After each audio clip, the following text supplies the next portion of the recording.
brother. Yes, what happened? I'm in a trouble. Trouble? What kind of trouble? A couple of days later, I have exam and the Yes. subject is English. You know, I'm not good at English. Oh, okay. How can I help you? I have some major grammatical mistakes. When I talk in front of my teacher, I feel shy.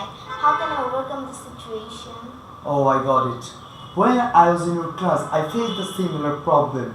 At first, you have to revise the grammatical rules regularly. Then you have to practice it more. Okay? After finishing your practice, you have to find out a speaking partner and practice with her. Anything else? You can also practice in front of a mirror. It will help you to become a good speaker as well.